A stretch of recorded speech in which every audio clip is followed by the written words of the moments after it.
9 gun laws just changed because of a single court ruling, and the mainstream media is completely silent about it. If you own a firearm, carry one, or even just keep one in your home for protection, at least one of these 9 changes directly affects your rights starting right now. Before we go any further, you know what is worse than not knowing about a gun law change? Finding out about it after you have already broken it? That is the nightmare scenario, and it is exactly what happens to good, law-abiding gun owners every single year. They do not know the law changed. They keep doing what they always did. And then one bad day, one wrong traffic stop, one routine interaction turns into a criminal charge that derails their entire life. I am not going to let that happen to you. Subscribe to this channel right now so that every time a ruling like this drops, you hear about it here first before it has a chance to affect you. Hit that button. Now let us get into these 9 changes, because some of them are going to genuinely surprise you. So let us set the stage here, because context is everything with a story like this. Over the past several years, the legal landscape for gun laws in America has been shifting more rapidly than at almost any other point in modern history. And the engine driving most of that change is the Supreme Court's 2022 ruling in New York State Rifle and Pistol Association versus Bruen. If you have watched any of my previous videos, you already know about Bruen, but let me give the quick version for anyone who is new here. The Bruen decision established a new constitutional test for evaluating gun regulations. Under this test, any law that restricts your Second Amendment rights must be consistent with the historical tradition of firearm regulation in America going back to the founding era. That means courts can no longer just ask whether a gun law seems reasonable or whether it might reduce crime. They have to ask whether a similar law existed in American history around 1791 when the Second Amendment was ratified. And the answer to that question for a surprising number of modern gun laws is a flat no. Now, what just happened is that a federal court applied this Bruen framework in a sweeping and comprehensive way to a whole cluster of gun regulations at once. Instead of challenging these laws one at a time, which is how most gun rights litigation works, this case challenged multiple restrictions together, and the court went through each one systematically and applied the historical tradition test. The results were dramatic. 9 distinct gun law provisions did not survive that test. 9. And the implications are spreading outward from this ruling into other jurisdictions right now, as other courts begin citing it in their own decisions. Let me break down the first 3 changes right now, because these are the ones that are going to affect the largest number of gun owners immediately. The first change involves permit requirements for home possession. Some jurisdictions had passed laws requiring you to obtain a government-issued permit simply to keep a firearm inside your own home, not to carry it publicly, just to own it and keep it at home. The court found that this type of requirement has no historical basis whatsoever. There is simply no tradition in American legal history of the government requiring citizens to get permission slips before keeping a gun in their own house. That restriction is now constitutionally vulnerable everywhere it exists, and the legal challenge pathway is now wide open. Think about what this means in practical terms. In some jurisdictions, you could legally purchase a firearm from a licensed dealer after passing a background check. But then, you would face criminal penalties for taking that firearm into your own home without also having a separate home possession permit. That permit might require additional fees, additional paperwork, and sometimes even a home inspection. The court found that this entire scheme is unsupported by American history. If a jurisdiction in your area still has a home possession permit requirement, this ruling is the basis for challenging it immediately. The second change involves waiting period laws that extend beyond the point of a completed background check. Most gun owners accept that a background check is a reasonable part of the purchase process, but several states had laws saying that even after your background check clears and you're confirmed to be a legal buyer, you still have to wait an additional number of days before you can actually take possession of your firearm. The court examined whether extended waiting periods after a cleared check have any historical grounding. They do not. In the founding era, you walked into a shop, you bought a gun, and you walked out with it. There was no government-mandated cooling-off period. This ruling opens the door to serious constitutional challenges against extended waiting period laws across multiple states. Let me give you a concrete example. State X has a 7-day waiting period. You complete your background check on day 3 and it comes back clean. Under the old law, you still cannot take your firearm home until day 7.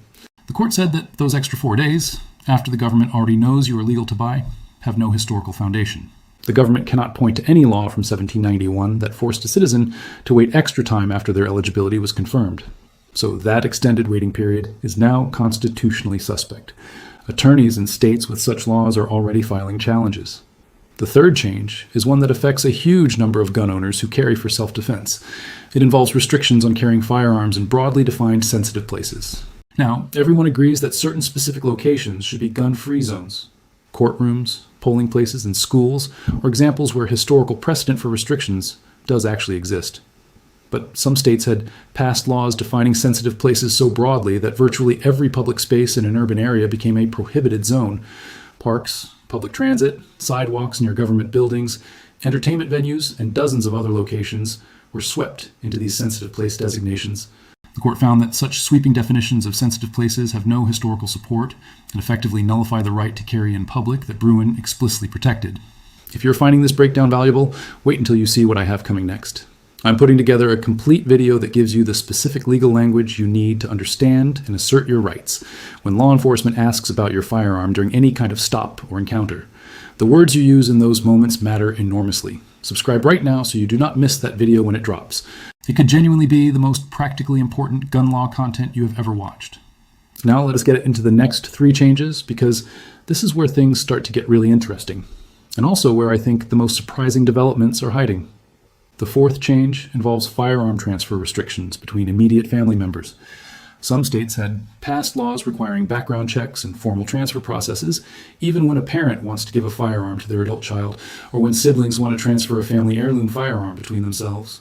The court looked at whether there is any historical tradition of the government regulating private transfers between family members and found essentially none. In American legal history, passing firearms within families was treated as completely ordinary and unregulated private activity. Laws that create bureaucratic barriers to those family transfers are now in serious constitutional trouble. I want you to think about what this means for a family that wants to pass down a grandfather's hunting rifle. Under some state laws, that transfer would require a dealer, a background check, and paperwork, even though both parties are legally allowed to own firearms.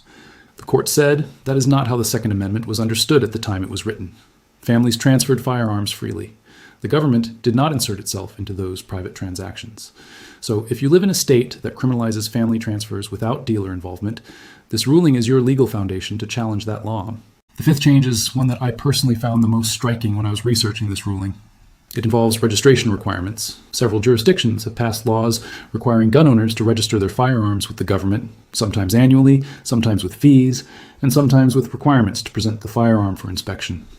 The court examined the historical record carefully and found that mandatory government registration of privately owned firearms simply does not appear in the American legal tradition from the founding era. The concept of a citizen being required to report their private firearm ownership to the government as a condition of lawfully keeping that firearm is historically foreign to the American constitutional framework. This ruling creates a powerful precedent for challenging registration schemes in jurisdictions that have them. Registration is a particularly dangerous area for gun owners because historically, registration lists have been used to facilitate confiscation. The court did not say that explicitly, but it is the reason so many gun owners oppose registration. This ruling now gives courts a reason to strike down registration mandates entirely, not just because registration is bad policy, but because it has no historical basis. That is a much stronger legal argument. The 6th change involves storage mandate laws that prescribe exactly how you must store your firearm inside your own home. Some states have passed laws requiring specific types of locks, safes, or storage methods, and making it a criminal offense to store your firearm in any other way. While responsible storage is something every gun owner should absolutely think carefully about, the court found that the government criminalizing specific storage choices made by a law-abiding adult inside their own private residence has no meaningful historical parallel in American law. The right to keep arms in your home, which the Supreme Court first explicitly recognized in the 2008 Heller decision, includes a meaningful degree of personal discretion about how those arms are maintained and stored. Now, quick legal note right here, and I really want you to pay attention to this. Everything in this video is educational information only. It is absolutely not legal advice for your specific situation. The fact that a court has ruled certain types of laws unconstitutional does not automatically mean the specific law in your specific jurisdiction has been struck down. Laws that are ruled unconstitutional in one federal circuit do not automatically disappear in other circuits until either those courts also rule similarly or the Supreme Court makes a definitive national ruling. You need to know the current legal status of the laws in your specific state and locality. Please consult a licensed attorney who practices firearms law in your area before making any decisions about your behavior based on this ruling. This information helps you understand the landscape. An attorney helps you navigate your personal situation within it. But wait, there is something even more important that I have not gotten to yet. And honestly, this might be the piece of this whole story that has the biggest practical impact on the most gun owners in the shortest amount of time. Let us get into the final 3 changes because these ones are moving fast. The seventh change involves laws that impose special taxes or fees specifically on firearm purchases or ammunition purchases. Some jurisdictions had enacted what were essentially targeted taxes designed to make exercising your Second Amendment rights financially burdensome. The court applied a principle that is well established in other constitutional contexts. The government cannot tax a constitutional right in a way that effectively burdens or discourages the exercise of that right. You cannot have a special tax on attending church. You cannot have a special tax on publishing a newspaper. And by the same logic, you cannot impose punitive special taxes specifically targeting firearm or ammunition purchases as a way of making gun ownership harder. This line of legal reasoning is now being extended aggressively into Second Amendment territory. Think about what this means for things like ammunition taxes. Some cities have enacted per-round taxes on ammunition, sometimes as high as 5 or 10 cents per round. For someone who buys 1,000 rounds for training, that is $50 to $100 in taxes, money that goes directly to the government and is not applied to any other product. The court's reasoning suggests that such targeted taxes are unconstitutional because they specifically burden the exercise of a constitutional right without any historical analog. If you pay special taxes on your guns or ammo, keep your receipts. You may have a legal claim.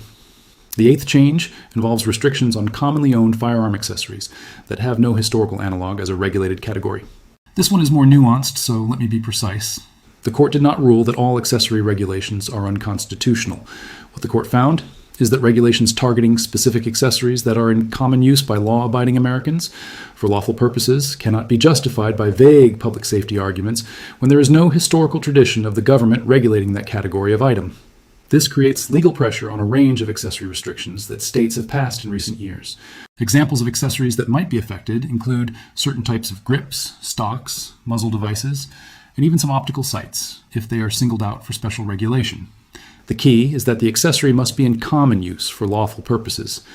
The court basically said, if millions of law-abiding Americans own this accessory and use it safely, the government cannot ban it just because it looks scary, especially when there is no historical tradition of regulating such items. The ninth change is the one that has the broadest potential reach of all nine. It involves the standard of evidence required when the government tries to take away an individual's firearms rights based on something other than a felony conviction. Some jurisdictions had created processes where someone's gun rights could be suspended or revoked based on relatively low evidentiary standards, sometimes without meaningful due process protections. The court found that removing a constitutional right requires serious procedural protections, and that the evidentiary bar for stripping someone of their Second Amendment rights must be meaningfully high. This has significant implications for red flag law processes, civil commitment proceedings, and other mechanisms that states have used to remove firearms from individuals. Here is what most people get wrong when they hear about a ruling like this.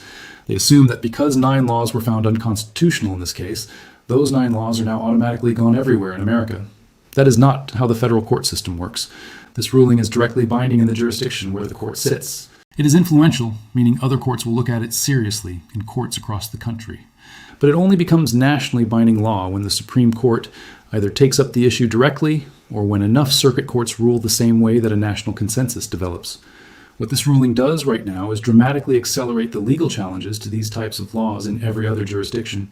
It gives Second Amendment attorneys a powerful new weapon to use in courtrooms across the country. Let me give you a timeline of how this typically works. Step 1, a federal district court issues a ruling like this one. Step 2, that ruling is binding only in that district. Step 3, attorneys in other districts file similar challenges, citing this ruling as persuasive authority. Step 4, other district courts either agree or disagree, creating a circuit split. Step 5, the Supreme Court may step in to resolve the split. That process takes years. But in the meantime, the legal landscape becomes much more favorable to gun owners because the government knows that any law that looks like the 9 struck down here is likely to be challenged successfully. Laws like these 9 are going to keep getting challenged, keep getting relitigated, and keep evolving throughout 2025 and into 2026 and beyond. The next video I am releasing takes a deep look at what gun owners in the states most affected by this ruling need to do right now, before the end-of-year legal deadlines that several of these cases are working toward. This is time-sensitive information. Subscribe right now so you're the first to see it when it goes live. Do not wait until after the deadline has passed. I also want to address a common question that comes up after rulings like this. What if you have already been convicted under one of these now unconstitutional laws? Can you get your conviction overturned? The answer is maybe, but it is not automatic. You would typically need to file a post-conviction motion or an appeal arguing that the law under which you were convicted was facially unconstitutional. There are strict time limits for such motions, often measured in months, not years. If you or someone you know is in this situation, you need to talk to a criminal defense attorney immediately. Hit that subscribe button and hit the bell notification so you never miss an update. One final reminder, everything discussed in this video is for educational and informational purposes only and does not constitute legal advice. Gun laws vary significantly by state, locality, and individual circumstance. Always consult a licensed attorney in your jurisdiction before making any decisions about your firearms, how you carry them, how you store them, or how you transfer them. Stay informed, stay legal, and stay safe.